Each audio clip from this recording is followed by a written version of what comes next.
we should be going out there right now. I've already lined up some posts to get the party started. And we'll see as people come in what's what.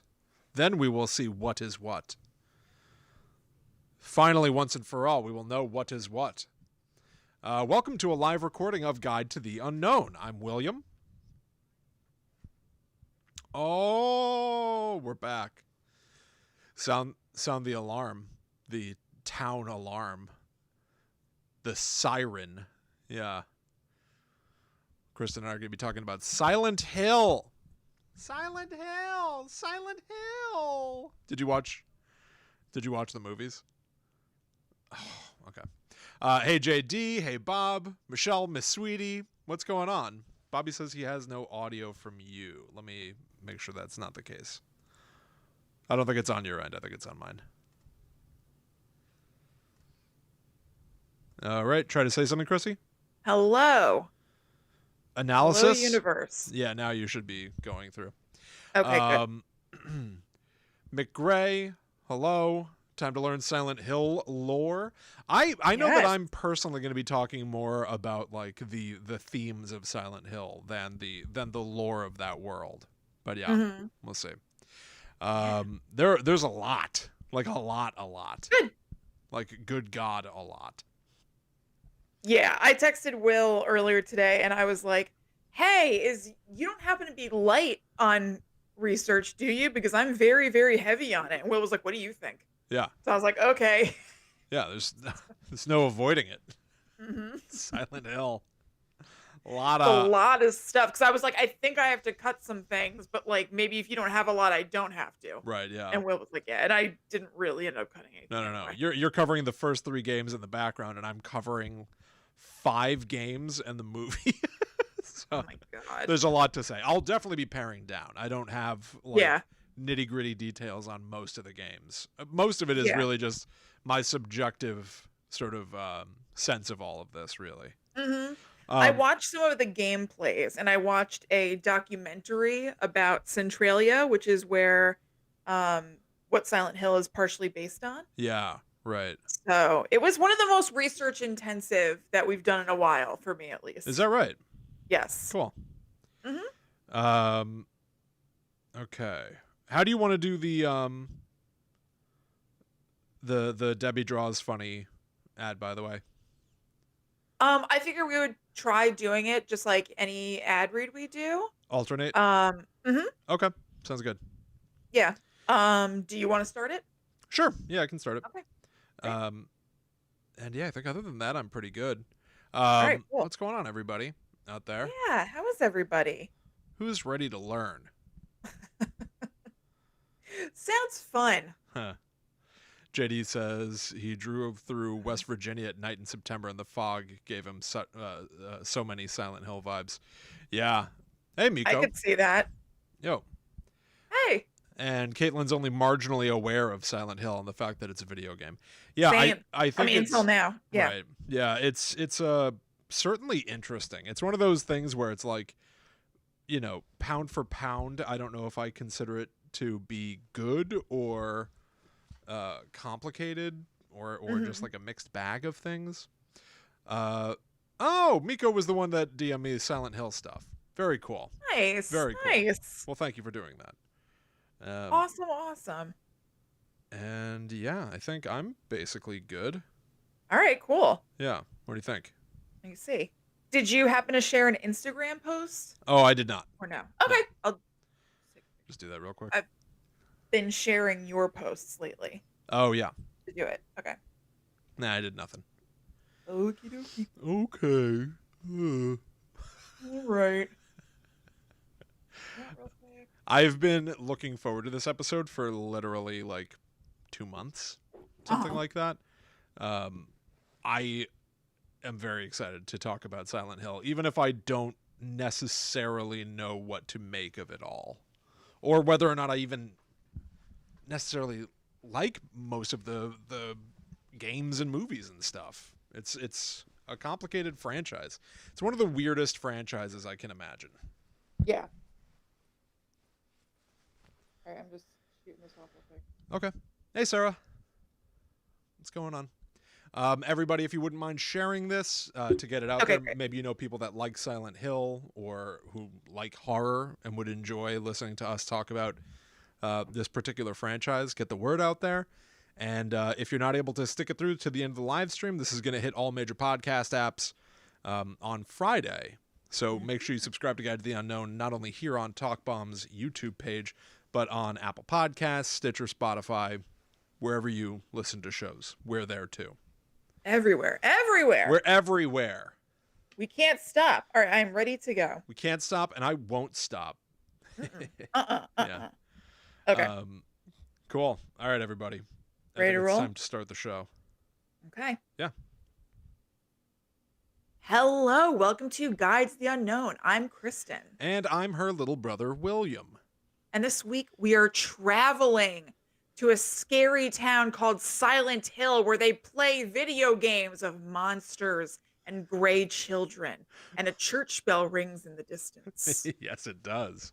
That's my understanding. Okay, well then we've got a long way to go. Because Silent Hill seems to be many things.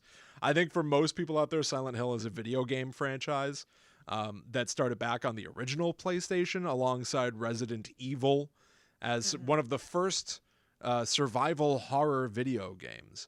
But like the Resident Evil franchise and like a lot of video game franchises, it also dipped into movies. There are 2 Silent Hill films out there.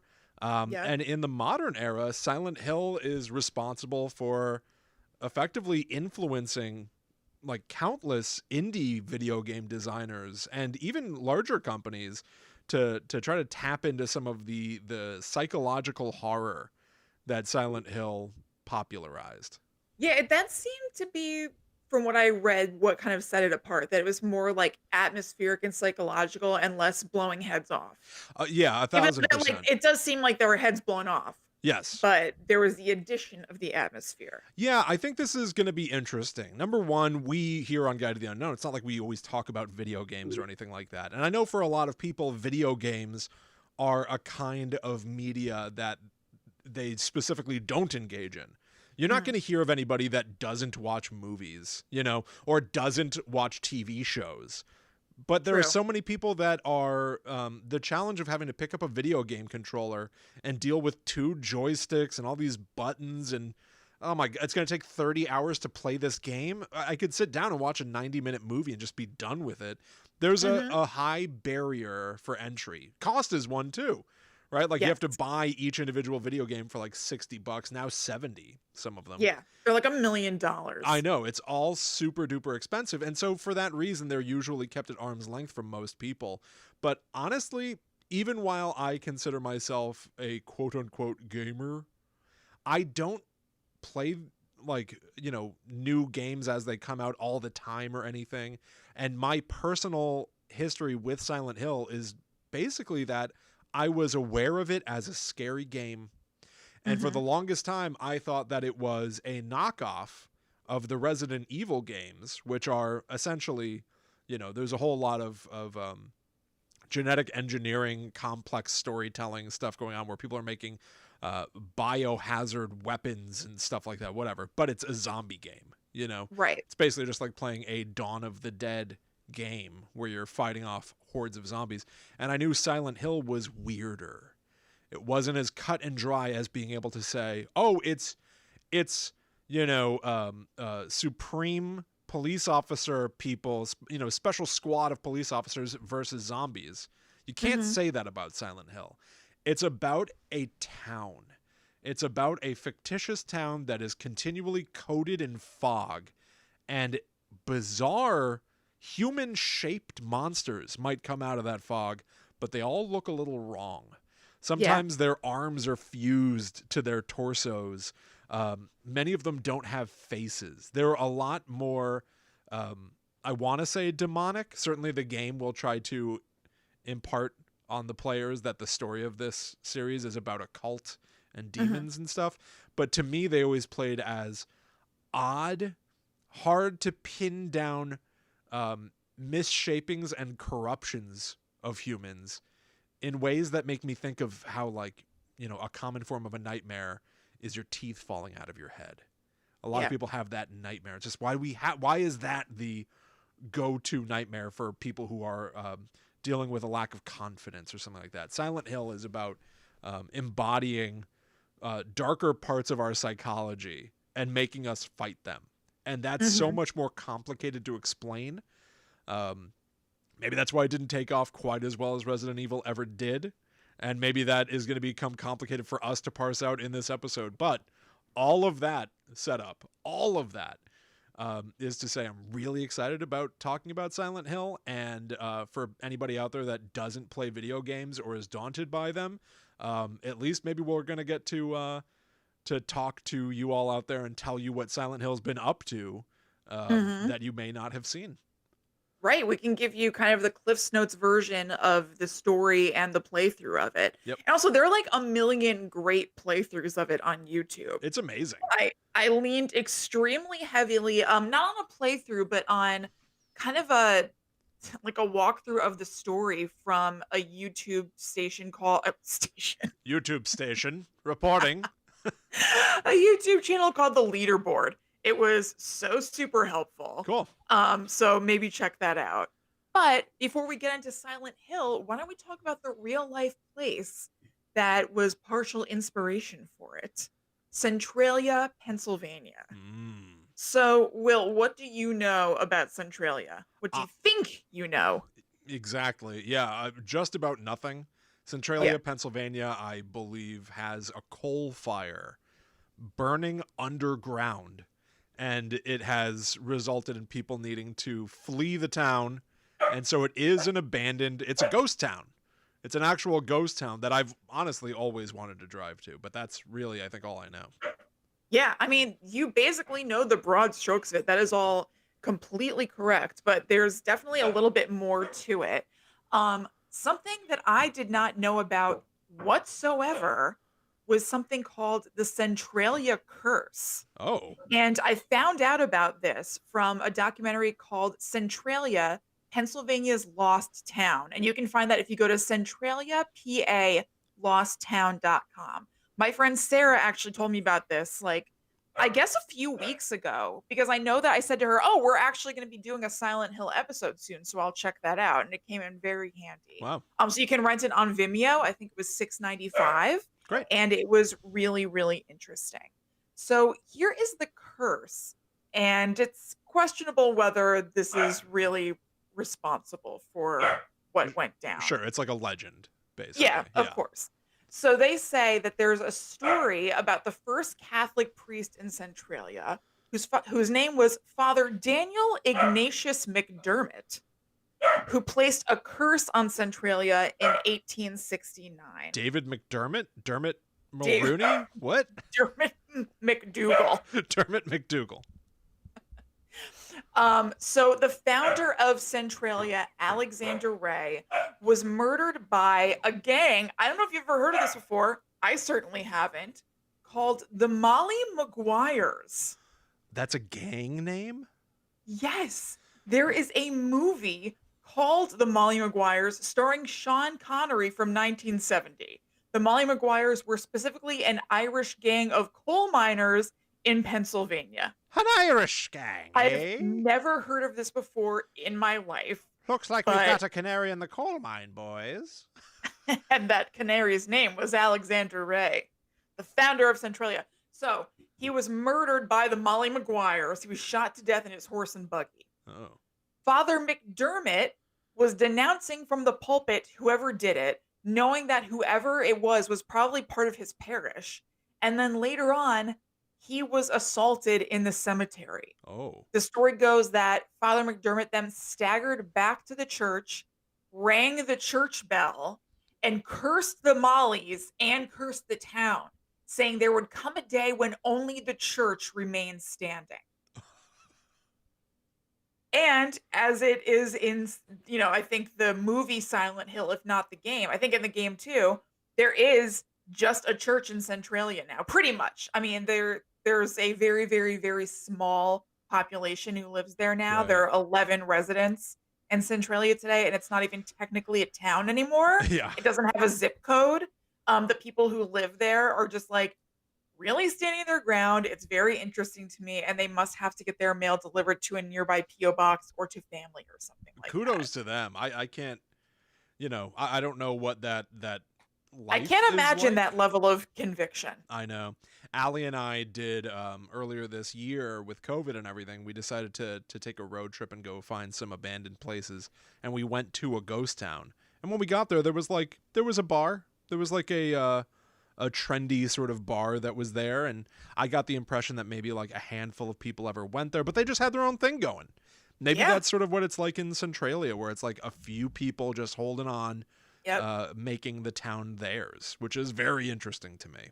Me too. The documentary that I watched is definitely it's not like, "Ooh, Centralia, spooky place documentary." It's definitely made by people who lived there, kind of for people who lived there. It's Yeah. really a lot about the local community and how everything went down and the problems they had with, like, local government.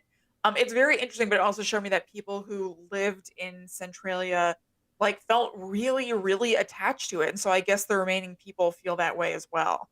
So it's very interesting. Yeah. So, the story of that curse started, like, really kicking up and being talked a lot about in the '80s when the town was starting to really shut down, and I'll go into why that was. I think we're jumping ahead a little bit, but when the town was really starting to dwindle in numbers, people were like, "Well, that curse, remember? This is probably the result of it." But parts of the story are debunked outright. The church bell that Father McDermott is said to have kind of like crawled his way to and wrong wasn't installed into a few years after the events, Oh. like um, the founder getting murdered and him getting attacked. The church bell wasn't even installed until after McDermott was transferred away, and it's more just kind of interest rather than debunking the story. But the one church that is still standing in Centralia isn't even the Catholic church that that dude was the priest of. It's a Oh. Ukrainian Orthodox church across the way. Wow. Okay. But still a very good story. It's very interesting. A wonderful story. I love the idea of cursing an entire town, which today is abandoned. Great. Great story. Yeah, fantastic. Tell it at a With party. one thing that will still be standing, Okay. the Yeah, church. exactly. It's the wrong church that's still standing, but whatever. Yeah. Technicality, So there's a church standing. We got it. The curse is definitely real. it's cool. Yeah. So how this fire even started is crazy to me, and it is indeed still burning underground. In 1962, they were using a pit by the Oddfellows Cemetery to clean up the area before Labor Day weekend, which meant dumping and burning the trash in the area. And they were using a pit that was above like a mine shaft with a very rich main of coal underneath it. Okay. Like underneath Centralia were just like these really, really dense coal mines. So at one point they were living large because they just happened to be founded on top of like a gold mine essentially. Um, so they were supposed to close up the hole that led to that labyrinth of mines underneath the town with non-combustible material so that if a fire started while they were lighting up all this trash, it wouldn't spread through underneath the ground Yeah. like you're looking at an ant farm or something. And they did close some of those holes, but not all of them. And so there was an exposed coal vein in one of the areas that the garbage was being dumped, and it ignited and spread underground. So apparently this is a thing that happens sometimes. Like underground mine fires aren't super duper uncommon, but they're usually taken care of within a few days. And a combo of mistakes led this fire to spread and spread and spread and just never be put out. So first of all, the firefighters took off Labor Day weekend Oh. rather than fight the fire that was going on. Wait. Because you As think in they about knew it, that it was burning and they chose yes, not to? I think that's what I understood from the thing Wow. because it was underground. It's not like it was like burning buildings down and stuff like that. So obviously it's a problem, but I guess we'll get to it. Wow. Also a mine inspector from the state early on in this problem, when they did start really fighting it in earnest, wanted to have trenches dug on each side of the fires. And the local miners who kind of got the way this network of tunnels worked told them it was a bad idea and it was just going to cause everything to cave in. But because this dude was from the state, they lost. They did dig trenches in on either side, and the fire went down 300 feet more. Oh my God. The town kept asking for grants and help to put it out, but those grants kept getting put off and or like the efforts and ideas just didn't work because it was such a too many cooks situation. Like people from different branches of government were trying different things to put it out because this went on obviously forever. It's still going on and the results would vary. And so it made the state of the fire underground fluctuate wildly. So like at one point, somebody had an idea to leave one of the mine holes open to act as a vent. And another person came in and said, no, that's probably just feeding oxygen to the Right. fire underground. Let's close it, which made sense to me when I was watching the documentary. I was like, good idea. But when they closed it, it just made the fire flare wildly Oh. underground because it didn't have that vent and outlet. Oh no. Um, a lot of people who lived there said that the mine fire wasn't the problem. It was the government reaction to the mine fire. And that's like a big focus of the movie. And actually, the tagline of the movie, if you look at the poster or like the DVD cover, is the 9 most terrifying words in the English language. I'm from the government. Why do I say it like that? I'm from the government. I'm from the government. I'm here to help. Ronald Reagan. Oh boy. So that's like the thesis statement of the movie a little bit. But anyway, back to what was going on down there at the time that led it to be abandoned. Sinkholes were appearing all over the place in town, just randomly, because fire was brewing from within. Like imagine like a souffle. It gets hot in there. All right, and then you it got drops. me. Yeah. All right. I'm imagining that. I can imagine a souffle. That sounds pretty good. All right. So a 12-year-old boy fell into one of the holes. They were able to get him out, but this started happening all the time where people were like falling into sinkholes all over the place. Oh God. So the first ones to abandon were 2 families who had to move away because toxic gas was seeping into their homes. And then more and more people started to leave from government buyouts because they were just like, this is entirely not safe. They like at one point they had put $7 million into trying to stop the fire overall until they put together an estimate for how much it would cost to really and truly once and for all theoretically stop it. And they realized it was going to cost $500 million. Oh. So the government realized it would be less expensive to buy out existing residents, just level their homes and not have anybody live there than to try to solve this problem. That's crazy. It's completely insane. And the highway running into the town is Route 61. So that's what's the famous graffiti highway. That is this long do you not know what I'm talking about? No, I don't know. It's what I bet if you saw it, like I think it's like the image that pops to mind often if you think of Centralia. It's this highway that eventually, because of what was going on underground, started to crack open. Like the earth was just cracking open. So it has these cracks leaking smoke coming up out of this highway. And people started visiting it all the time because it was this weird curiosity. It's actually, at the time the documentary was made, which I think was 2017, Centralia is the 6th most active tourist spot in all of Pennsylvania. Wow. Because it's just so interesting and weird that this is going on. And people started going to Route 61, this highway that nobody travels on. It's abandoned. It has cracks in the highway with smoke coming up from underneath. And people started leaving graffiti there. And so now it's like super duper graffitied over, which the locals really don't like. And it's known as the graffiti highway. Wow. And the thing about it is that the cracks leaking toxic smoke were blowing over to a nearby town called Burnsville. And so that town also had to close down. Oh, so there are 2 ghost towns? Yes. And I was thinking in Silent Hill 1, which I'll transition into in just a sec, that the main character in Silent Hill 1, the video game, Henry, meets a cop who's from a nearby town that started with a B. I'm trying to find it. Brahms. And yes. And I was wondering if that at all was like named in homage to Burnsville. Yeah, I don't know. I think that some of the stuff Also, that it's called Burnsville, which is terrible irony. Yeah, I know. It's horrible irony. Yikes. I've heard sort of conflicting information that says only the original Silent Hill movie took its inspiration from Centralia, but I've seen other I places know. say that it is the game as well. In which Hmm. case, Bram's B-name, neighboring city, sure. Yeah, it's not impossible. No, So let's roll in to Silent Hill 1, the l- video game, and what the storyline is from that. I let's. also want to mention while we're talking about burning things, that one of our listeners, I haven't gotten to give this to you, Will, yet, but one of our listeners sent us candles Oh, that are horror themed.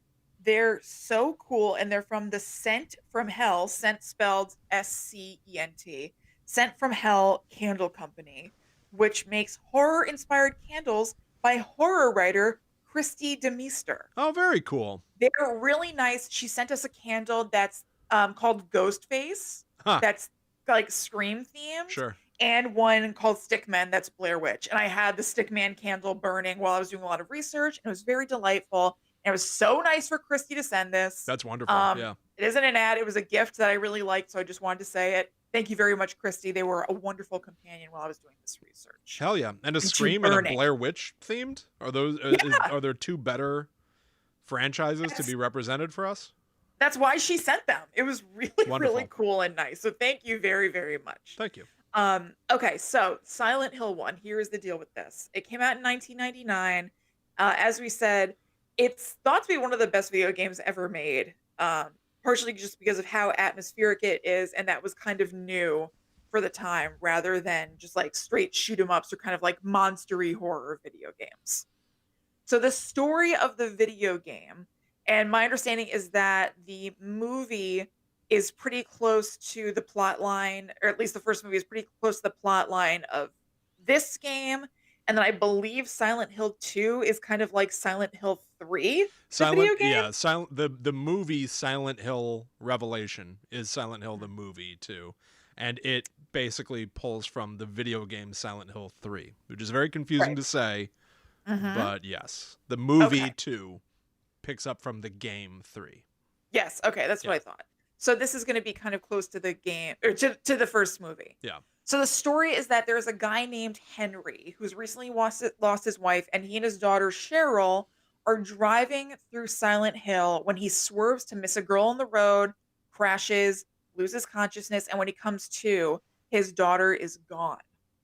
So then a scary siren wails, and an evil version of the town called the Otherworld starts to reveal itself. And he has to search for his daughter Cheryl while dealing with monster ghosts who are called the Grey Children. And things there are just wrong, like it's snowing out of season. Right. And there's just mist and fog everywhere. He meets a detective whose name is Sybil Bennett from that nearby town, who gives him a gun, which is very useful because they're like monsters everywhere. So now in the video game, he has a means of defending himself.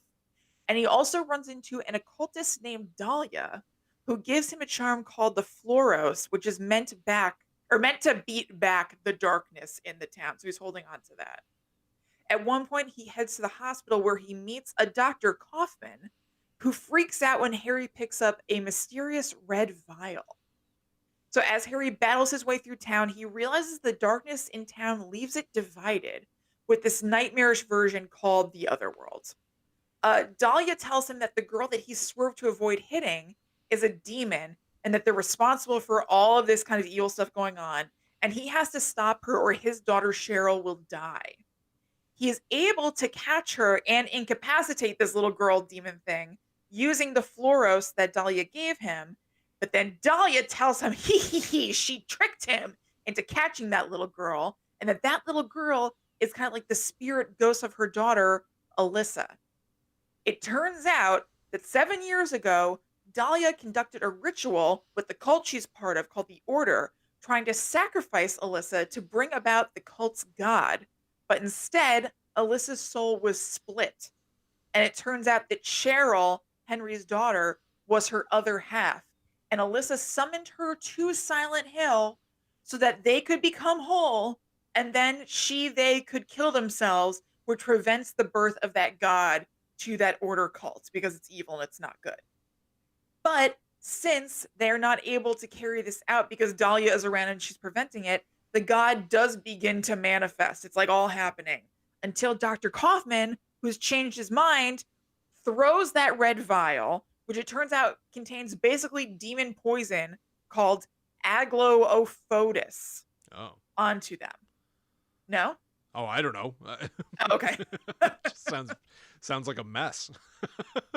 Yeah. Do you mean a literal mess because he's throwing a vial of red goo, or just a messy story? A messy story. I Very find it to messy be story. cumbersome.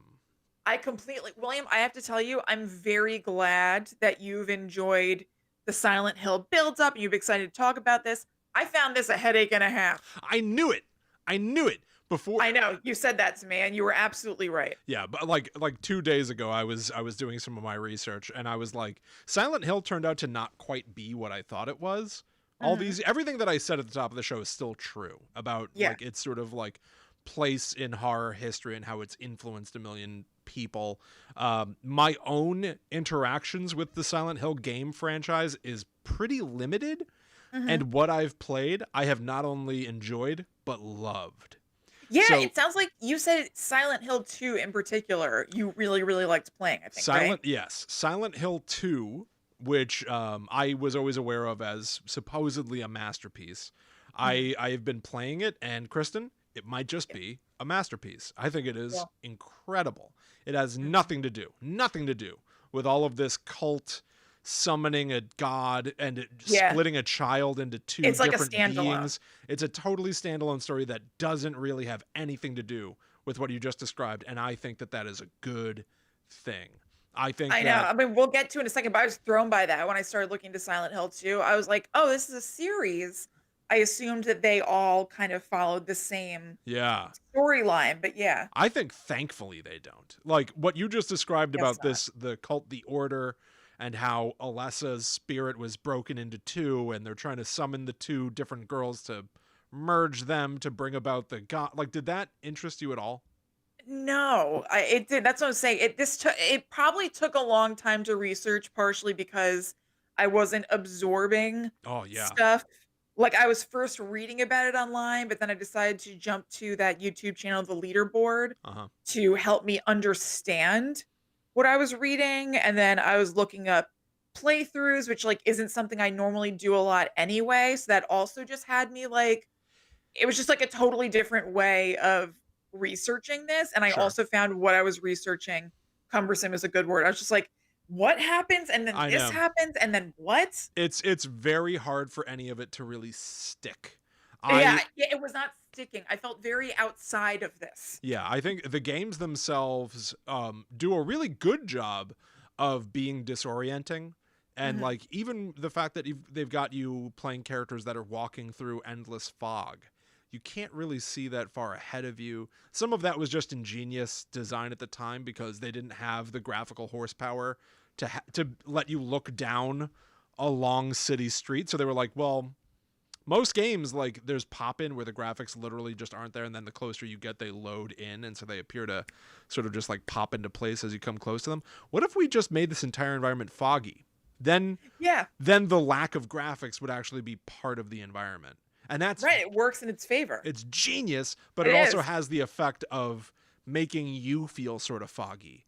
And when you're navigating that and the story is full of twists and turns that don't make logical sense, it gave me the effect anyway of like reading about it or playing some of it and then turning it off and like forgetting everything I saw. Like I can't remember it. I know. It was so hard. Like I wanted to pick it up and put it down because I found it overwhelming. Yeah. But then when I would come back to it, I like didn't understand at all what I had been talking about. So whatever, it doesn't matter. But it's the storyline is extremely dense. Yeah. It seems like there are kind of too many characters. Oh yeah. Or something. Like I tried to include everybody in these summaries because I was like, well, what if this rando comes back in something that Will talks about and I didn't address it? There's just like a whole lot. No. And so I can even assuage any of that fear. Almost everything that I have to say is completely disconnected from what you're talking about here. At a certain point, all of these games are standalone. They don't really connect to each other that much. That was a question I was going to have, whether Silent Hill 2 was an outlier for being a standalone story, or whether that ends up being the norm and it turns into kind of like an anthology game. That is correct. Silent Hill 2, I think, was so well done. and such Mhm. a repeatable format that they just started making Silent Hill 2 the standard for the Yeah, franchise. And so every new game is its own standalone story by and large now. Aside yeah, that from makes sense. 1 and 3, which do sort of dovetail into each other. Yes. Okay, so let's finish up what happens in 1. Um, okay, so where we just left off, that Dr. Kaufman threw that vial of, agloophotis. It's probably pronounced in a way that sounds more smooth than that. Um, but he does still get dragged to hell for his dirty deeds because he was part of the order. It was like he had a last minute, like, change of heart and didn't wanna Dr. kill this Dirty. child or whatever. Exactly. So he throws it when the demon is partially formed. It's already kind of started making its way. And then Harry defeats it as the final boss. After it kills Dahlia, of course. So that bad guy is defeated by the very demon that she was creating. Ah, There are multiple endings in the games that you can access depending on your actions throughout the games. I'm just going to go with the ones that the leaderboards videos decide to include in their wrap up of the games. I have to say, again, I keep referencing it, but the Silent Hill video that'll be linked in the show notes from the leaderboard is so real. It's really cool. It's like a timeline of all the Silent Hill game events, and it's really comprehensive, and I totally recommend it. And what he decided to include was the ending where Alyssa gives Harry a new baby yep. that she somehow like forms, and he escapes with it as flames engulf Alyssa. Yeah. I So believe that now, is the considered to be the canon ending. okay, Um, so maybe he's kind of including the canon endings Maybe. rather than the other I do want to endings. throw out there that Silent Hill early on, among all of their potential endings, which like there's a good ending, a bad ending, whatever, they would always Mhm. throw in a joke ending where you discover that everything that's been happening in the game is a dog sitting at Yes. like a control table pushing buttons with its nose, or aliens that abduct you at the end, like just like a totally off the wall, ridiculous possible ending, which I think is a fun thing to do. I do too. He mentioned that too. He threw up like the dog thing. Yeah. Okay, so now here is the storyline of Silent Hill 2. So it's 10 years later, they're unconnected but still, and a character named James has received a letter from his dead question mark wife Mary. He had always told her that they would return to Silent Hill because it was their special place, and so he goes there looking for her, where he meets somebody named Angela who says that the town is in danger and she's looking for her mother. And the town is indeed swarmed with monsters, so that sounds about right. Then James meets a little girl named Laura who tells him he never really loved his wife. And like, how would she know this? How does she even know Mary? As well as a puking dude named Eddie. He also meets a woman named Maria who looks a lot like his wife Mary. And they make their way around together, finally coming across Eddie and Laura together in a bowling alley. It seems like a weird scenario, so they decide to keep an eye on Laura and they follow her to a scary hospital where Maria gets tired all of a sudden and needs to take a rest. And Laura tricks James into going to a scary room of hanging corpses. He makes it through that, but now he's in the other world where Maria is killed in front of him. He then makes his way to the historical society in town where Maria is somehow alive again until, oops, she's murdered in front of him again. He also learns more about the mysterious Angela and Eddie. Angela killed her abusive father in self defense years ago, and Eddie was bullied for years, and that's why he reacts violently to any provocation now. So these people, William, don't come up for you at all in the No, no, no, no. future. Okay, you guys can forget I even said about anything about Angela and Eddie. They don't really matter to the story. I think that I was they just kidding, but serve the overall metaphor of this game's story, where it's people that have suffered trauma yeah, in some way, shape, or form, all congregating in Silent Hill and questioning their sanity and trying to come to terms with what they've done. yeah, yeah. So we're gonna see that with James right now. James has to kill Eddie in self-defense, and he's really distraught by this, but it's actually not the first time he's killed someone. When he goes back to his hotel room, he watches a tape that shows us that he actually killed his wife Mary, who was terminally ill, out of either mercy or selfishness or some sort of combo of the both of both. Laura, that little girl, freaks out because Mary had promised to adopt her, and she bounces and runs away, and the hotel starts to burn around James. Maria is alive, but then she's killed again because obviously Maria is like a manifestation of James's grief and guilt that forces him to relive what he did over and over again. He runs up to the roof of the hotel that's burning and he sees his wife yet again until she transforms into the final boss of the game and he has to beat her and leave his guilt behind as well as the town. Now, this conceptually, did this do anything for you?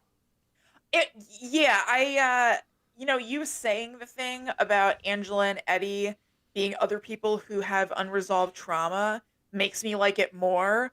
I definitely was just like, why am I keeping track of Eddie and Laura eating pizza? Right. Yeah. Oh, totally. Like I don't really understand, but like I said, I didn't know what was going to be in the games you covered, so I was like, I guess I should include that just in case it Sure. comes up later. So at first, I felt like it was just like there was a cool central story about James and Maria that I was interested in, and I was just like, what is this other stuff? But of course, it's not like a book I'm reading; it's a video game, so I Mhm. understand why there has to be other stuff that maybe seems extraneous to me.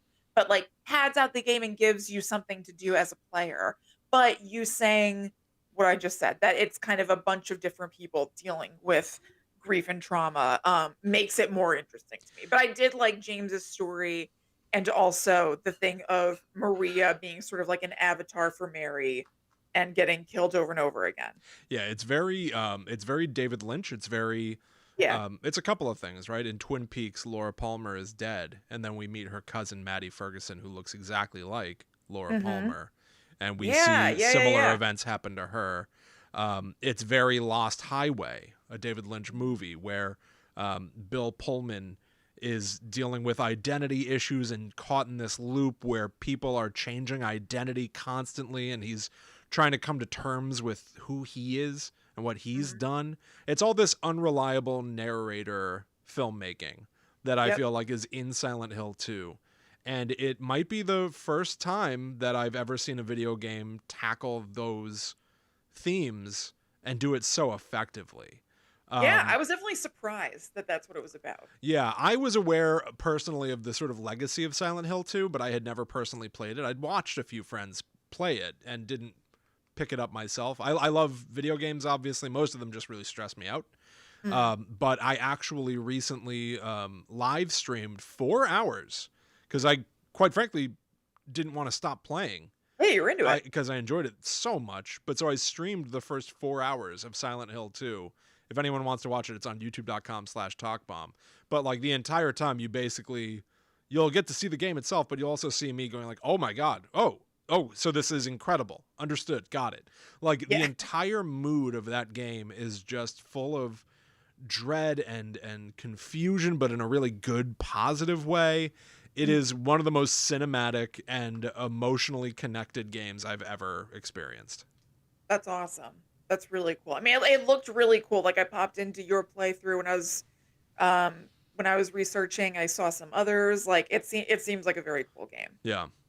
So now let's round out my section with the plot of Silent Hill 3 from the year 2000. So this connects back to Silent Hill 1. It's like a sequel to that. And the baby from Silent Hill 1 that was like conjured up by Alessa is now named Heather. And she falls asleep at the mall only to wake up in a dream with a roller coaster barreling toward her. It hits her, she wakes back up in the mall, and she's walking around, and there's a detective named Douglas who's following her and tells her that he was sent to get her since she's the spawn of Alessa. And then the mall like morphs kind of otherworldly into scary monsters for her to fight. She also meets a priestess from the order named Claudia, who says they need Heather in order to get to paradise. So Heather fights more monsters on the way back home to just get home and be with her dad, Henry, who was the, protagonist from the first game, and she finds out that her father has been murdered by Claudia. Claudia is pissed that Harry, no, what did I it's which one is that? I wrote Harry and Henry. It's Henry, right? Mason, right? Harry Mason Crap. or Let me go Henry back to Mason? my notes from the top. Henry. Okay. Okay. So yeah, Claudia was pissed that Henry messed up the Order's plans back in the day, and Heather swears revenge on Claudia. Now, it turns out that that detective who was sent to get Heather in the first place is just a hired hand. He's like not part of the Order, and he's not super into it. And he agrees to take Heather to Silent Hill in his car to find Claudia. When she gets there, she learns that Claudia is in a church, but in order to get to it, she has to venture through the haunted amusement park from her nightmare earlier. that had that thing barreling toward her. And she has to jump out of the way of the roller coaster when it comes in order to kind of get through this and Hmm. get to Claudia. And there's also a part of the game that takes place on a carousel that's apparently very important in the first game. So it's like a callback to that. So they finally face off, and it's Claudia's plan to use Heather to bring about the birth of the Order's god that was thwarted all those years ago. But Heather realizes that the necklace that her dad gave her that she's been wearing for all these years has a vial of that anti-demon goo from the first game, No. and so she swallows it to prevent the birth of this demon thing. Because when they say birth, like they don't mean like biological, like pregnancy birth thing. It's like it'll just like bubble up from you or something. You just Yeah, like create to it from your body. right, yeah, bring into this world. Yeah, Yeah. exactly. So she swallows it to prevent that birth. So then she barfs up a half-formed demon, and then Claudia eats it. What?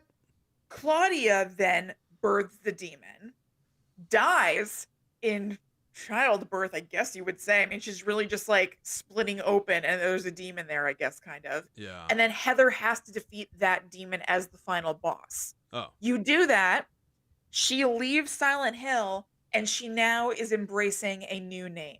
She's calling herself Cheryl because Oh. that was the name of the dad's daughter, who was the half of the child from the first game. Okay. All right. Yes. So clearly trying to, like, actually doing a very trilogy thing of Mhm. the third entry revisiting the first to Yes. tighten up the plot threads. This is something that Indiana Jones did pretty effectively. This is something that Die Hard does, that Scream does. Yes. Usually the second entry in a trilogy is the experimentational Right. entry where they try something a little bit different. Right. Now Um, we're at the end if we're doing a trilogy, so now we have to tie this all up. so let's tie it all together. And ironically, most trilogies, like when I think about Indiana Jones and how he fights Nazis for some sort of a, Judeo-Christian artifact in the first and third, in the second it's like a way darker, weirder story where he like goes to India and there's a bunch of like racist humor about what people eat at Pankot Palace and all the weird, like I hate it. Yeah. I just don't like it. And then like Die Hard 2. Oh, how can the same thing happen to the same guy 2 Christmases in a row? It's like now he's at an It is the darndest. It's the darndest. But then in the third one it gets back to like, oh, this is the brother of the guy that you fought in the original movie, and it has the proper mix of comedy and action, and it feels better now. It's pretty tight. Usually I don't like the second entry. Yeah. In Silent It's a Hill, common thing. in Silent Hill, so far it's the only one that I really like. Right. I feel like Silent Hill 2 is such like a standalone story of one person figuring out their psychological hangups. Mhm. And the other two are convoluted stories about rebirthing a god. Yeah. They're the majority. They're like what you would say at this point that Silent Hill is about. But still, Right, because the movies follow that kind of plot line. yeah, that's true. Like it sort of is what the franchise is built on. But I like the outliers so much better Yeah. than I like the Yeah. cult stuff. I definitely do too. So I'm going to talk now about a bunch of like weirdo, trippy things. I'm going to talk about the movies. I'm going to talk about the remaining games. There are a bunch of them, and I'm not going to go into agonizing detail about most of them. But I do have a lot to say about Silent Hill, and I have a lot to say about my own interpretation of Silent Hill, honestly, more so than what was actually put out there necessarily. But Oh, excellent. But before we do that, Kristen, we need to tell everybody out there listening about Debbie Draws Funny. That's right. Yeah. DebbieDrawsFunny.com carries funny and quirky greeting cards, posters, and vinyl stickers. That's right. And they're heavily inspired by Debbie's weird sense of humor and love for current pop culture and the 80s and 90s. There is a lot of Seinfeld inventory over there. And if you listen to the show regularly, you know that that is one of Will and my favorite pop culture creations of all time. Oh, yeah. And there are also Ghost Adventure stickers that are totally sweet. There is a Zach Bagans sticker, there's an Aaron Goodwin sticker, and by that I mean it is of their faces, and then it has like regular catchphrases that they use around their heads. There's also like a little stick figure man from the SLS cameras that you see on ghost shows. Oh, I didn't see the stick figure man. Yes. That's brilliant. Yes. Yes, they're completely awesome.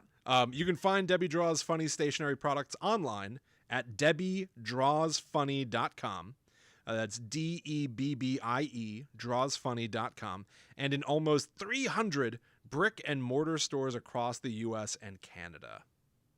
Yes. So Debbie's designs have been featured all over the place. They've been in the New York Times, Mm. BuzzFeed, the Huffington Post, Glamour, Real Simple, Pop Sugar, Cleveland Scene, Time Out New York, Bored Panda, Cool Mom Pics, The Bump, and a ton of blogs. Her work is really, really cool. It's really, really distinctive. And she has all kinds of stuff. Like we just talked about her stickers, and those are really awesome. But I've also bought her cards before. I gave my mom a Mother's Day card from debbiedrawsfunny.com that she absolutely loved. Especially right now with the holidays coming up and the fact that a Yeah. lot of us are kind of apart. They're very like day brightening, funny, colorful, cute items that Yeah. I feel like everybody would love. There's like an energy to her art style that I find That's to a be, good way to put it. yeah. Like, It- even the fonts she uses Mhm. have, like, an energy to them. Yeah. Yes. Yeah, they're like real, they're severely enjoyable. They're joyous. They're joyful. They're severely enjoyable, and Debbie is a listener. Yeah. She is a longtime patron of Gods the Unknown. Mhm. She's a really, really cool person. She's somebody whose work you wanna check out and you wanna support. Yeah, and all of you listening right now, you can get 20% off your order at debbiedrawsfunny.com by using the promo code GTTUpod. That's right. And I would also recommend following Debbie on Instagram at Debbie Draws Funny so you can see a little bit behind the scenes of her process. Sometimes she pops on and talks about it. She's just a really cool person who makes really cool things that I guarantee you will love. So definitely head over to debbiedrawsfunny.com and get 20% off your whole order by using that promo code GTTUpod. Yeah, say hello. Thank you, Debbie. Thank you. That's Um, right. So Silent Hill, the remainder of Silent Hill as a franchise, up to its untimely death and potential rebirth, I hear rumors. Um, a couple of things that I want to say about where we're going from here. You talked about Silent Hill 1, 2, and 3, all of which were made by Konami's Team Silent, they were called. They only made one more game before the franchise was then sort of farmed out to a bunch of other production companies who made their own versions, and, you know, other Silent Hill games were released, but they didn't come from Team Silent. So I'm going to talk to you about the last game from the original team, Silent Hill 4, The Room. Now, I've also played some of this game because it was oddly just released on PC again for the first time in a million years. So I snapped it up immediately. To me, Silent Hill is more about their odd storytelling than the games themselves, if that makes any sense. It makes complete sense. So here's what I have to say about Silent Hill 4, The Room. When you first boot up the game, you know, in Silent Hill 1, 2, and 3, they're third person, it's called. So you're usually seeing the character you're playing as while you control them. Silent Hill 4, The Room starts with you in first person mode. So it's you walking around this little tiny apartment building, and you are playing as a guy named Henry Townsend, who has been trapped in his apartment for 5 days, ever since he had the nightmare. And you can walk around his apartment. You can look at the TV, which he says. So it's POV, kind of like POV. like Doom. Yep. Yeah. Yes. And if you look at the TV and like you can hit a button to inspect things, like he'll be like, TV? I didn't have a TV. I used to have a record player right here. You can inspect his kitchen. He's talking about how he has a headache, and you can look through the peephole of his front door, but it's like it's mushed into the wall. The door is now part of the wall. There's no getting out. He's trapped inside. And this game came out, you know, a long time ago. This came out 2004. And here I am in 2020 playing this game and feeling all kinds of quarantine metaphors all over it. There are certain parts of the game where you will find a tunnel suddenly in the wall. You'll just hear a smashing sound. And then if you go observe the bathroom, right next to the toilet, there is just a carved out tunnel in the wall going off into the distance, and you can choose to climb into that tunnel. And then you are playing as the character still in first person, wiggling your way through the tunnel to this, the light at the end of the tunnel. And so you're forcing yourself to go through it. And even that, it may be claustrophobic to be in first person going through this tight, confined tunnel, almost like Blair Witch 2016 when the character Lisa is going through the tunnel under Rustin Parr's house. Just, Oh, I hate that part. the anxiety of that. When you pop out the other side, suddenly you're in sort of a classic Silent Hill perspective. You can see Henry in front of you, and you can control everything that he does in sort of classic Silent Hill fashion.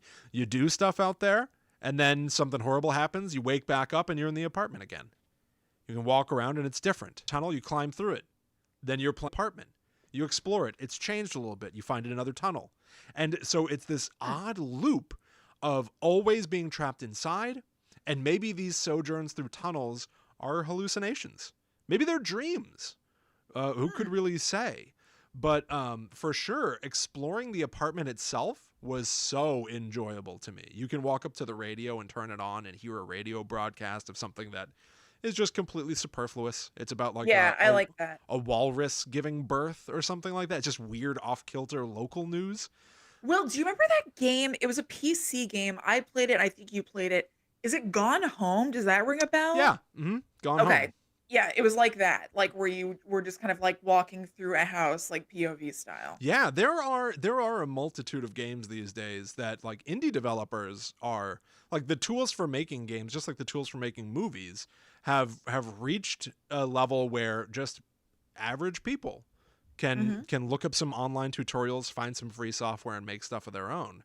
And I think Gone Home started as like an indie game, but it's all about exploring this big house and piecing together a story from looking through closets and finding hidden cabinets and looking under the stairs, things like that. And that's Edith Finch too. Edith Finch. What Remains of Edith Finch is very Silent Hill-y to Yeah. me, very trippy.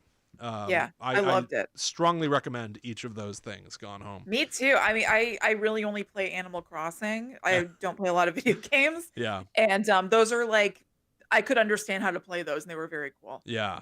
So in Silent Hill 4, some of the things that you can do in the apartment I found really interesting. They're not required, but I feel tell an interesting perspective on being trapped inside. You can choose to look out the window. You don't have to, it's not a requirement, but if you look out the window, you can see an apartment complex across the street. And I just stared into all the windows because there are people living their lives in there. It's like Rear Window. The old Hitchcock movie. And so you can look into this building across the street, and there's a guy sitting on his couch, just kind of like shaking his head, looking frustrated. There's a woman in her building just looking out the window. And there's one other guy who's pacing frantically around his apartment in a very jittery, unnerving fashion. And I was staring at all of them, just sort of intrigued by how this game lets you sort of just become like an odd voyeur staring out your window, but you can't do anything. There's a button that lets you tap on the glass like you're trying to get someone's attention, but nobody responds to it. And then I realized bit by bit, looking at these three people, the frustrated man, the woman looking out the window, and the jittery guy pacing around, maybe they're all trapped too. Maybe each one of us is trapped in our own apartment, and even the cars driving by on the street, maybe they're empty. Maybe the world is dead and everyone's trapped inside. And it started making me think of like games as artwork and how they become what you want them to be. Just like a movie, it's about your interpretation more than anything. The story of Silent Hill 4, The Room, is about how Henry Townsend is living in room 302 of the Ashfield apartment complex, which is the room where serial killer Walter Sullivan was born and abandoned that very same day. He grew up, went insane, went to Silent Hill. It's mentioned that he learned occult dark magic from the Order, as you mentioned.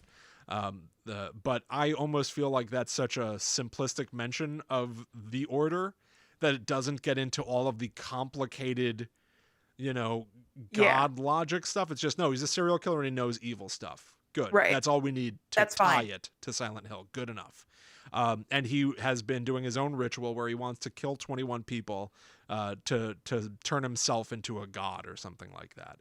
And he considers, since his parents abandoned him right after his birth, he considers room 302 to be his mother.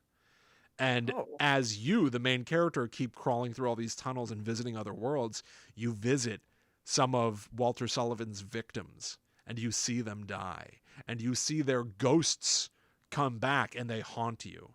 And like how in a Resident Evil game, the zombies would chase you, the ghosts will chase you, except everything in Silent Hill is always so much trippier and more imaginative. They're floating off the ground and their toes are pointed straight down. You know, it's just like they're almost like Yeah. passive in the air, except that they're gliding toward you at all times. Um, it does get convoluted. I won't lie. It turns out that you are the 21st victim, and then you have to fight back against him. There is a baby form of this guy and an adult form of this guy for some reason. What? I don't know. Your landlord has been keeping his umbilical cord all these years. He is the one that found the baby in the first place. Your landlord also says at one point the umbilical cord has started to smell in the last few days. I don't know why. And it's because this I ritual guess is because it's been around for 21 years or maybe whatever it that's was. why. Yeah, mystery solved.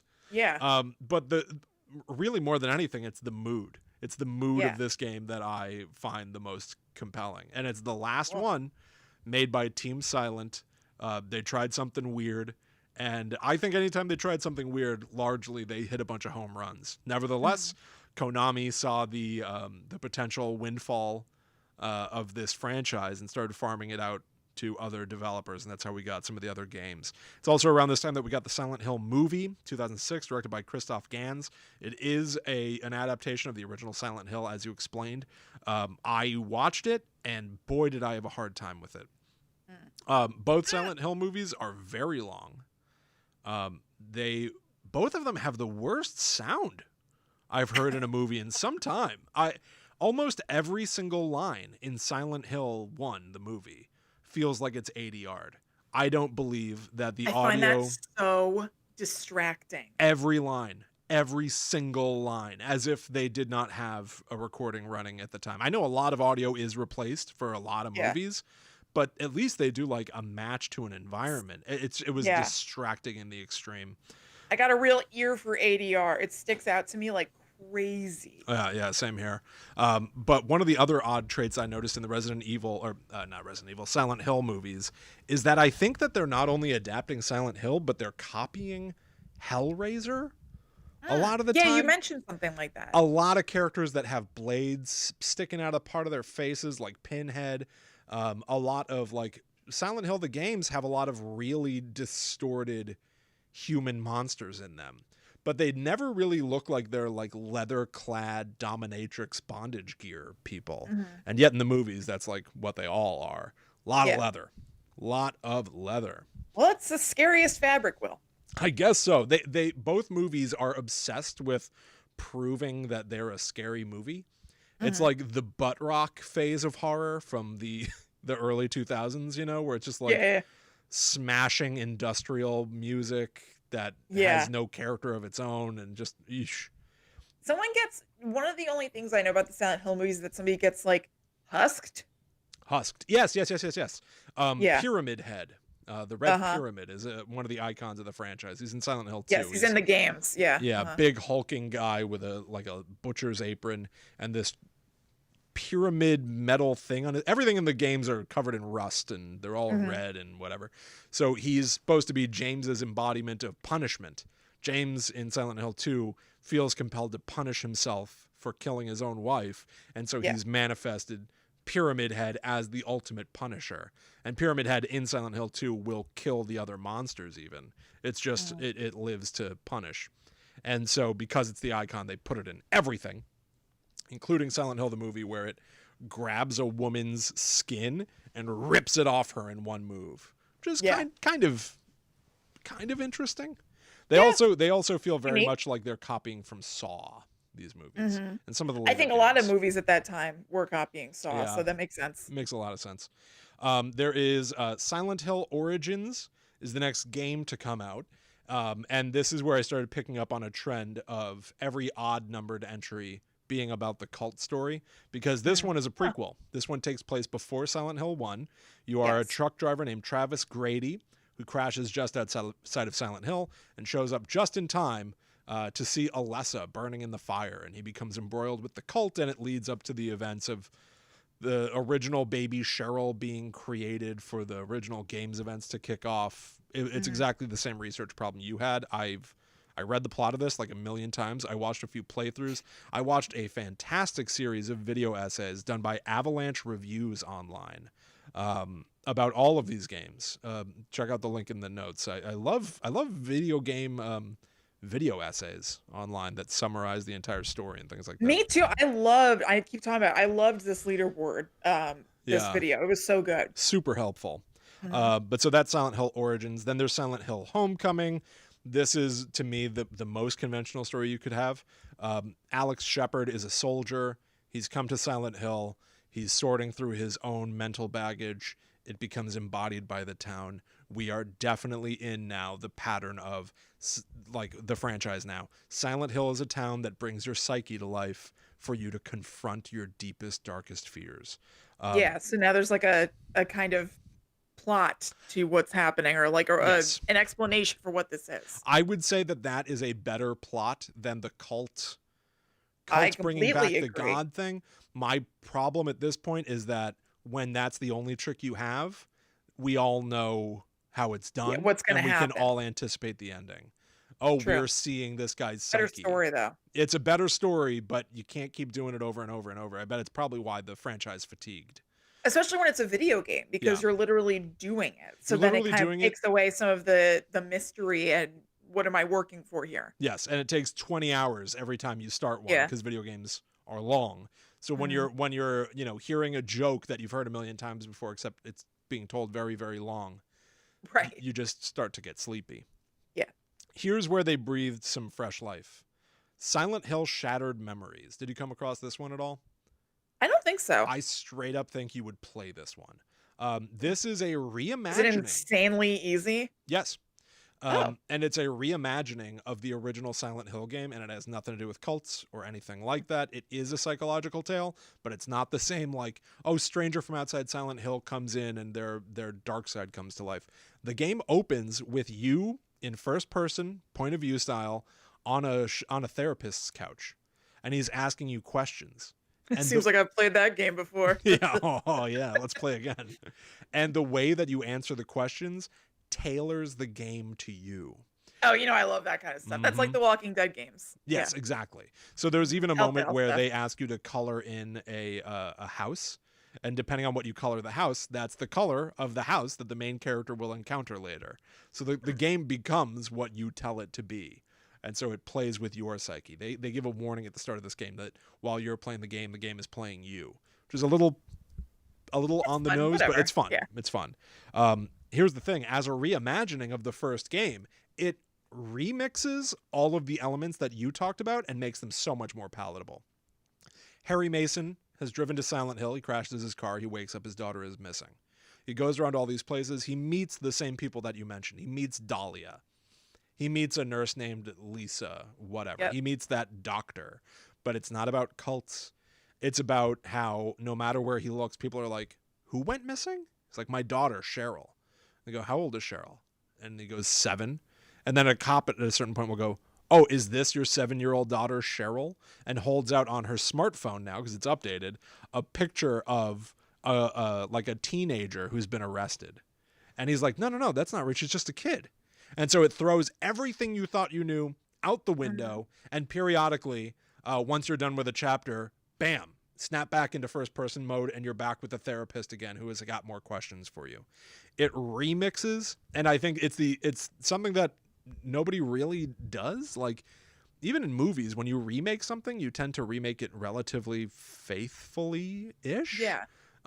It takes the elements of Silent Hill 1 and changes them so broadly that it will keep you guessing even if you knew the plot.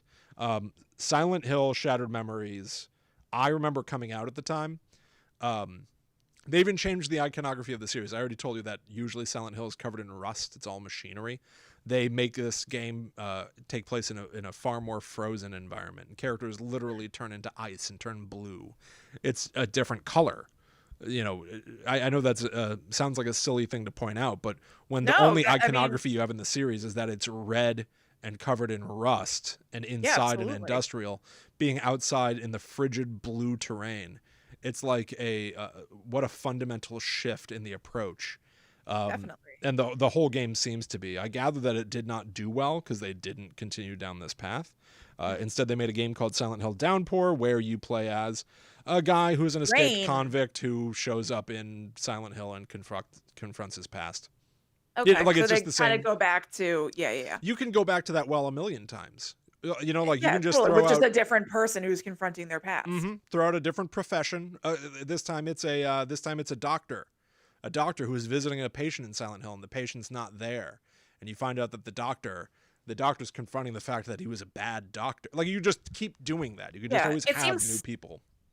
it seems like it's just an excuse to get them there and fight different weird monsters. Yes, 1,000%, which is fine. But Yeah. when everything has to be structured that way, it just gets stale. Mhm. So the franchise died, went Yeah. away. Except there was a glimmer of hope, and this is the big one for me. In 2014, at a video game conference, Gamescom, a previously unheard of game developer called 7780 was announced as having created a game called PT. And it's out now on the PlayStation Store. And you can download it for free to give it a try. It's called a playable teaser, PT. And the game opens with you waking up on the floor of a room, walking... We should say, Will, it's not available now, though, right? Oh, Isn't no. it like... It was... All right, just so people understand, Will's saying that's what they said back in the day. I don't want people to get excited and go looking for it. Fair enough. Yeah, you can't get it. Right. This is what happened in 2014. In 2020, it's gone, decommissioned. Yeah. The only way to play it is if you already have it, and I do. So you wake up on the floor, you go through a door that leads into a hallway. You go to the end of the hall, turn right. It leads to the front of a house and another door. You walk through it, and it takes you right back where you started at the beginning.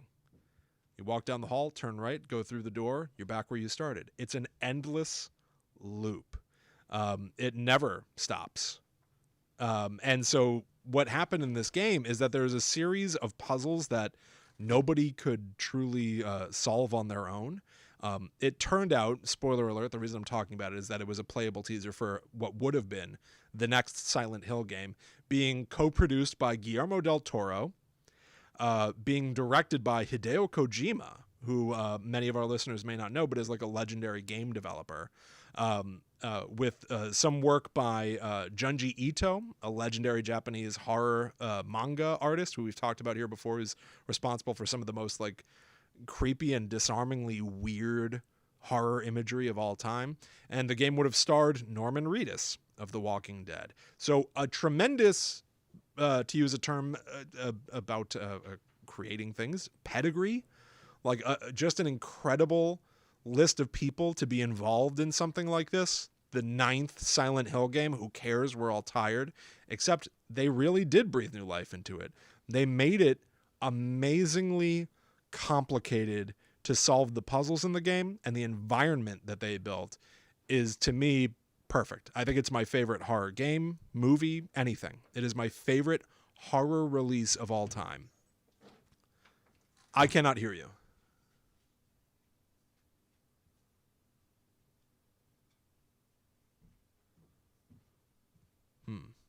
Uh-oh.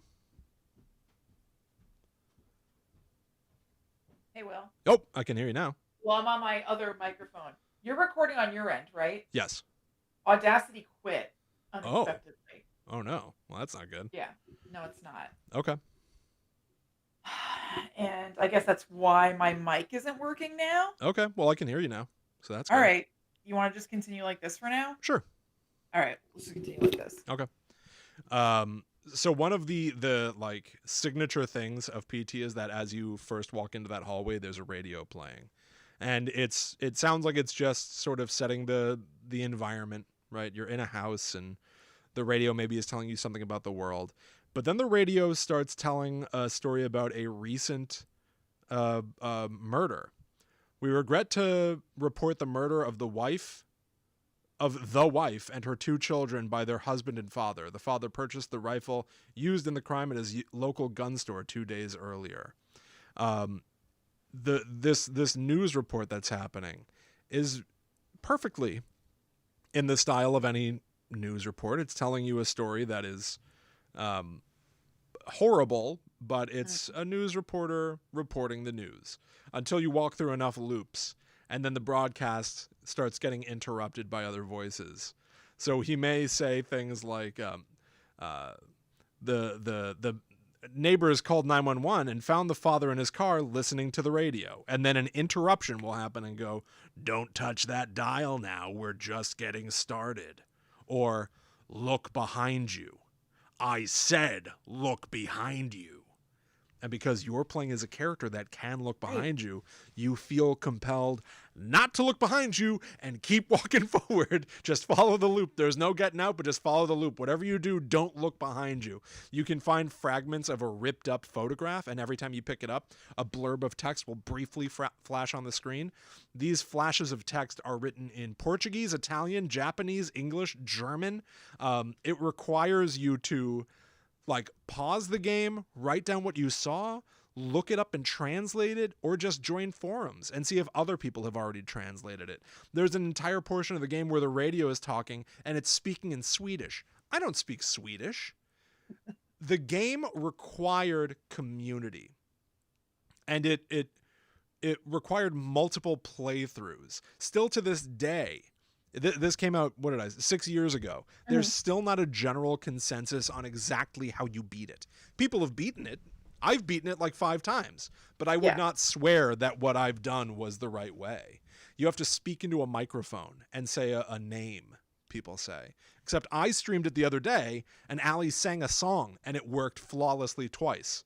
So did we uncover how you do it? No one knows. No one knows how this game even works. Well, I guess I'm confused. If you beat it, then you did it right. But here's the thing. What's known is that to beat the game, you need to trigger the laughter of a baby 3 times. Sounds ridiculous. It is ridiculous. Right. The first way that you trigger the laugh is the clock strikes 12. You walk 10 paces and stop. A baby will laugh. Then you just wander around going, what was the general consensus online is that you have to say a J name. There are some hints in some of these translated bits of text that I was talking about that people shared online, that maybe a person named Jack or Jarek, or some odd name with a J factors into this somehow, somewhere. And so you'll watch playthroughs of people online, and I do it here at home. Just walk around in the game going, "Jerry? Hi, Jack? Jarek? You listening?" Just anything with a J, so that the speech recognition, I guess, will trigger the next baby laugh. But you'll stand there and you'll really cycle through about 1 million J sounds, and then just one of them will work. I'm not sure why. It's not how systems don't work randomly. There is a cause and effect here, but I can't tell what I did that triggered it. It's so odd.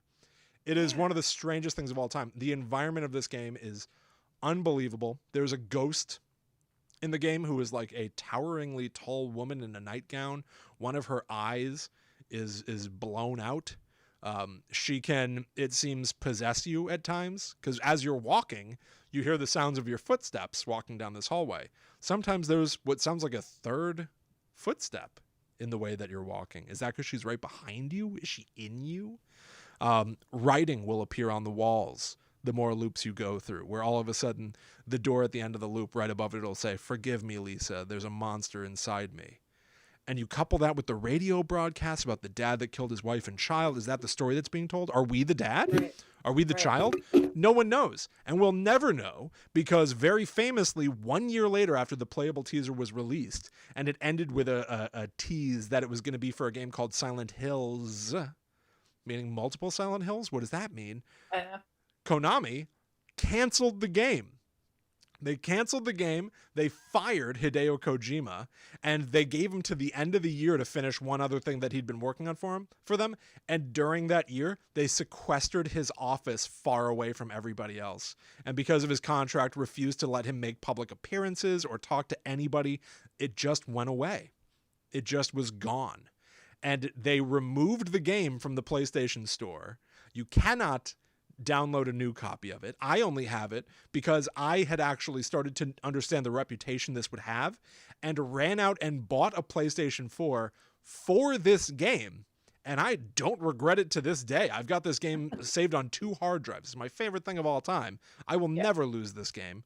I did not know this was your favorite horror property of all time. I had no idea. I think it is. I think it is. It's so odd and incomprehensible. There's still things that can happen in the game that I personally have not seen. You can catch the ghost looking at you through one of the windows. I've seen people post that online. I've never seen that Yeah.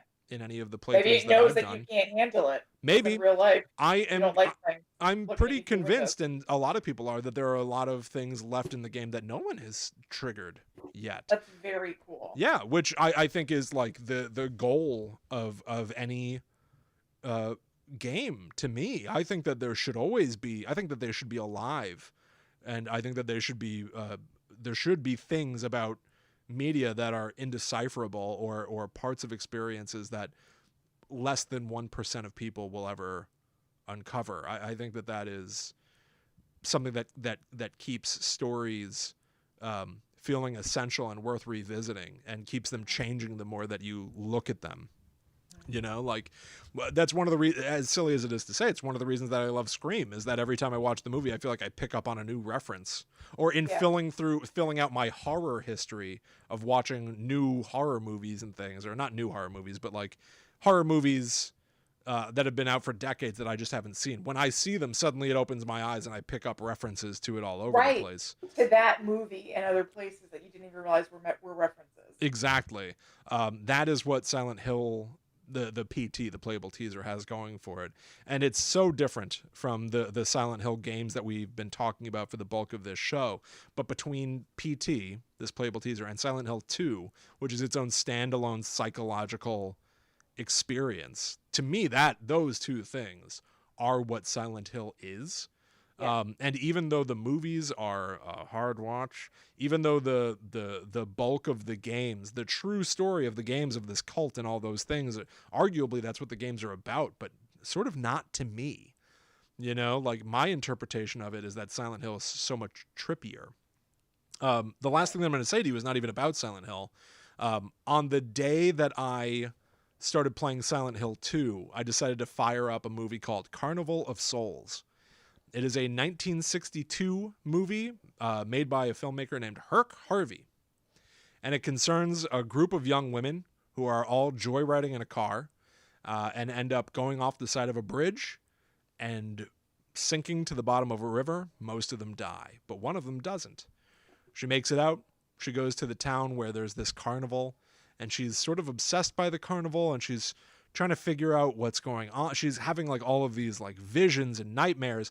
Periodically, she will just find that people can't see her or hear her. And so she runs around trying to get anybody's attention, that nobody's paying attention to her at all.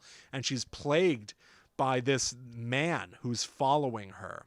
The man is played by the director, Herc Harvey. The character is just called The Man.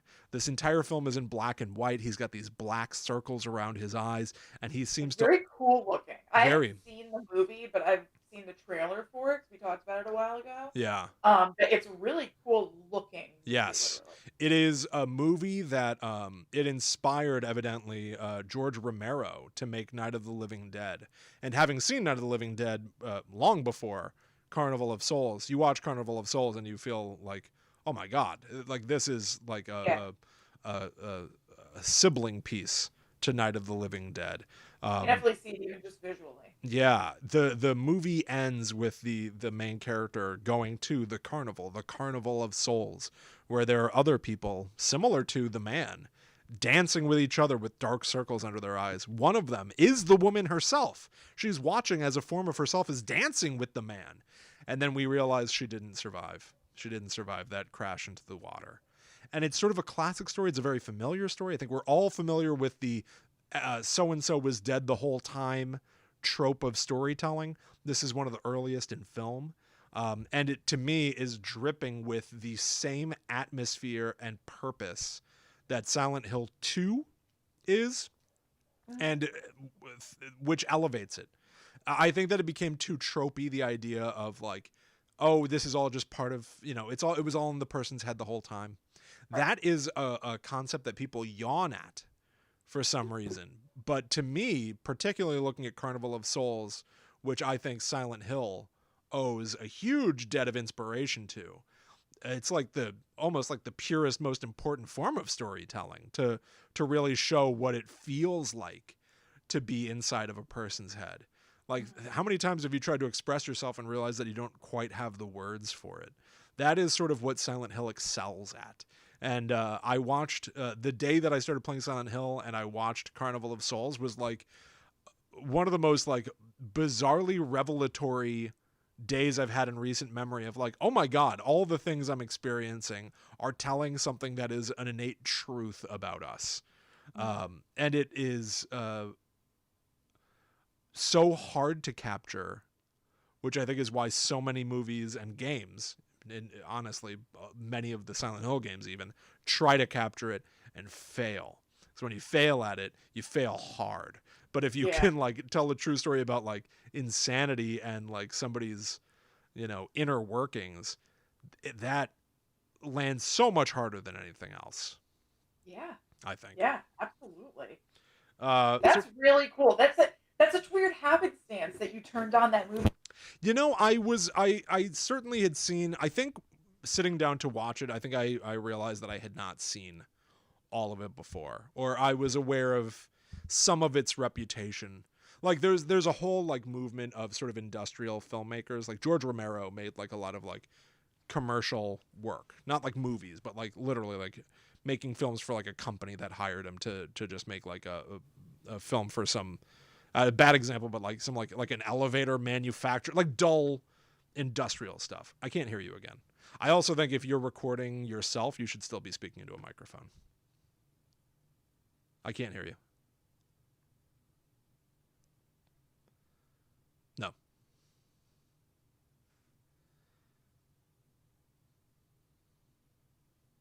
Can you hear me now? Yes. Okay. Okay. I don't know what the hell's going on. I don't know. You all right? Yeah, I'm just frustrated. Yeah.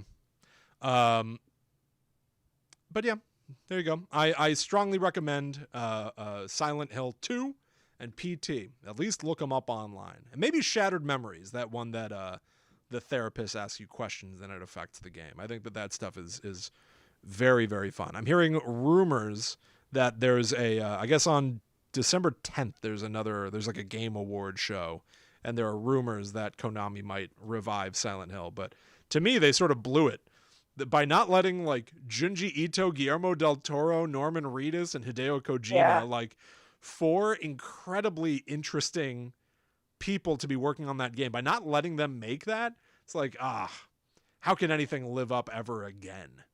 Yeah, right. I mean, but there are a lot of other really cool people out there, so you I never know, know. it's true. I would be It very hasn't eager. necessarily sailed. Yes, and for sure, like many people have taken inspiration from Silent Hill now. There's like a new game out called Visage that I played the other day that basically got kickstarted off of being like, hey, we're going to try to make PT.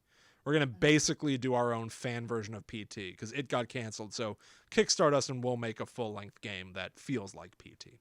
Yeah. Resident Evil, oddly, they saw how successful that playable teaser was and incorporated a lot of the lessons from it into Resident Evil 7. So like the reverberations of Silent Hill are still echoing out. But the franchise itself, I think, is like very, very messy. It's very, very messy and muddled and loaded with things that are maybe not that great, but there are two pure diamonds in it. Like there Right. are at least two like perfect horror stories, releases, whatever, games, who cares, within it. And that Yeah. sort of legitimizes the whole thing to me. Yeah. That's awesome. Yeah. Well, guys, I hope you enjoyed this journey through Silent Hill with us. Thank you so much for listening.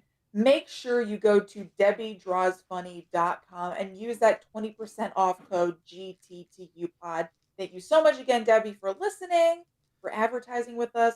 And if you have a small business that you're interested in having us advertise, please email gttupod@gmail.com. We're happy to work with you. Yeah. And you know what? Big businesses, Yeah, big biz too. Big biz too. Sure. You know, huge businesses. I hear a lot about. Oh man, what's good? Big Tobacco. I see a lot of commercials about them. I don't know if that's a company name. Hit Yeah. hit us up. I don't know. How weird would that be? I've never seen anyone Big advertise. Pharma. Yeah, I've never seen anyone advertise for Big Tobacco or Big Pharma. Maybe we could be the first. I'm open for business. Call me Big Pharma. Call us, please, please. Novartis, get us on the horn. Okay. And make sure that you check out gttupod.com for all things Guide to the Unknown, like our Patreon, patreon.com/gttupod, where you can get access to a bunch of bonus shows for signing up on the Netherworld Warrior level. That starts at $4 a month. We've got videos back there. We've got exclusive shows. We've got commentary tracks for movies. Talk about a living, breathing place that echoes your fears. Cool. Become a Netherworld Warrior. Fight back the darkness with us, or embrace it. Whichever you want. Depends on the day. You evil embracer. You can also follow at GTTUpod on Twitter, Facebook, and Instagram to keep up to date with what we are doing. You'll get notifications about new episodes of the show. You're going to get questions. You're going to get things that let you interact with other people who listen to or watch this show. Speaking of which, go to facebook.com/groups/GTTUpod. And you can join the secret society we've got there, where you can chat with us, chat with other people.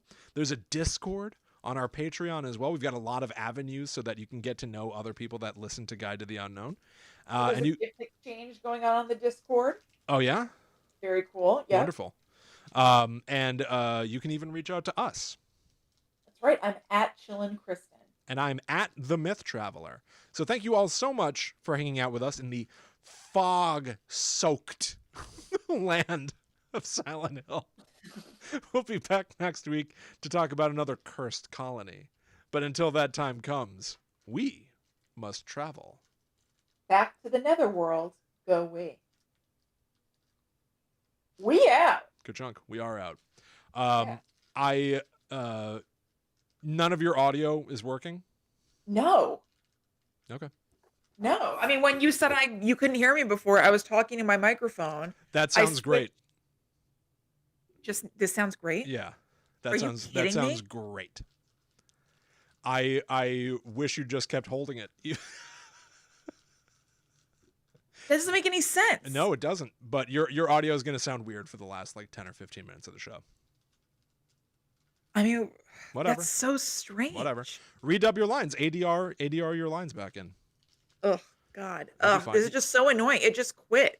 I just got a notification that said Audacity quit unexpectedly. What everybody wants to hear. Yeah, and then when I went to recover, it says it's recovered, and yet there's nothing there at all. Okay. And I know for sure it was recording. I was looking at the line. I don't know what happened. It happens. It's boring for the people who are still on YouTube. I apologize. Yeah, whatever. But okay. All right. Yeah. We'll see. Yeah. There you go, everybody. Look at our YouTube so I can see Silent the comments. Silent Hill. Yeah. Silent Hill. Silent Hill. Yeah, Silent Hill is very confusing, everyone. Yeah. Very confusing. There's a lot going on. Yeah. Oh, thanks for watching, everybody. I'm looking at the comments now. I hope you enjoyed it. Sorry about the audio issues. Yeah. Yeah. Christy said that it helped get her last 850 words of her goal done today. That's fantastic. Oh, nice. That's great. That's great. Andrea says that I was right about PT. She watched her son play it and beat it a few times. He didn't even have a microphone, so he never said anything. So, like, that throws what I thought I knew out the window. Also, the woman glitching into the window happened every time.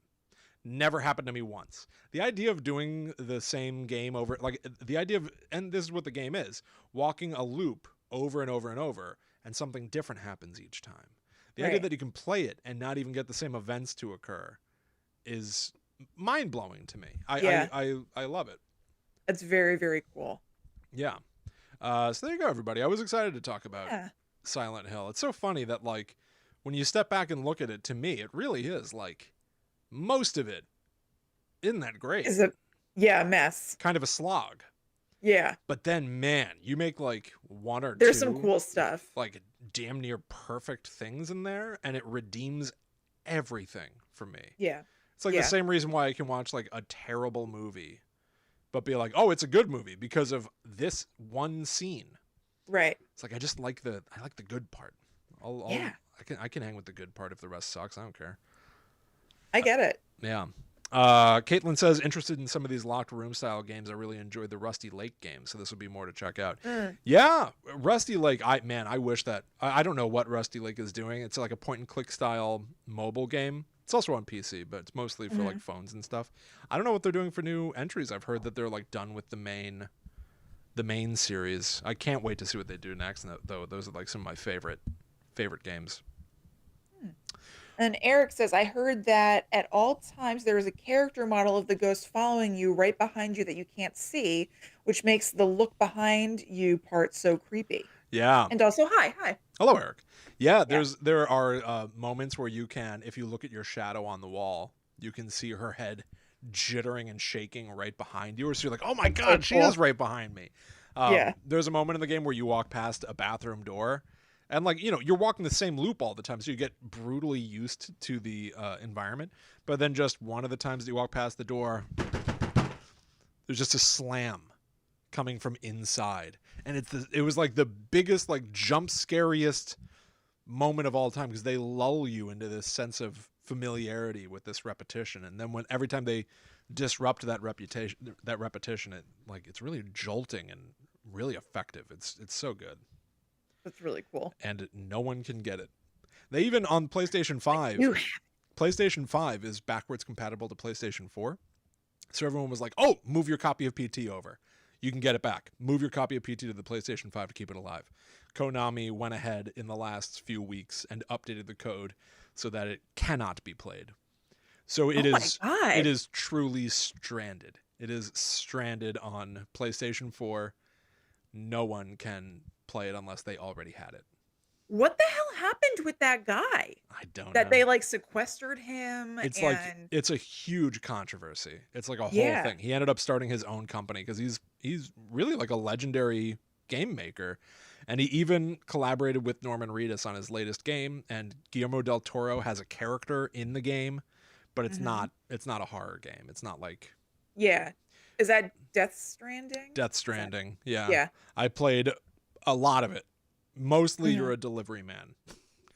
It's literally a delivery man. Your character is that you deliver packages. Yeah. And it's interesting. It's clearly something that's made by a weirdo artist, but it's not the horror game that I had wanted from a weirdo artist, Yeah, I get that. Yeah. All right, everybody. All right, guys. Well, there you go. Thank you so much for hanging out. I'm sorry about the audio confusion. Yeah, that's all right. I'm sure it'll be all right. But yeah, thank you all so much. We'll definitely see you again at some point in the future. If you are interested in Silent Hill, check out that channel that Kristen was talking about. What was it? The leaderboard. The leaderboard? And I looked at Avalanche Reviews, which honestly, if you're not into video games, Avalanche Reviews explains the story of the game, what it's like to play the game. Like, it tells you everything that you need to know. I feel like it's a good replacement for playing it yourself. But also here on this channel, I played 4 hours of Silent Hill 2. I played PT in full. I beat PT like 2 or 3 times, I think, on that stream. So you can see a few different options that happen as you play. And I played that game Visage, which is sort of like taking inspiration from PT now and trying to carry it forward. So you can watch a lot of me playing games on this stream if that's your sort of thing. Super cool. Yeah. Anyway, everybody, thank you so much for hanging out with us. Hope you have a great rest of your night. OKB asked if we are doing a live show next week, and if not, happy Thanksgiving. Oh. I think so, right? We going live? On Wednesday? Thanksgiving's the next day. Yeah, I guess. Yeah. I guess so. Yes, until... I think so. Yeah, yes, until we maybe say no. I'm not sure. We'll see. Yeah. All right, everybody. Yeah. I think when I slammed my desk, I lost my mouse. All right, I got it. No. All right, everybody. Have a good rest of your night. We'll see you soon. Bye, guys. Bye. All right, we're clear.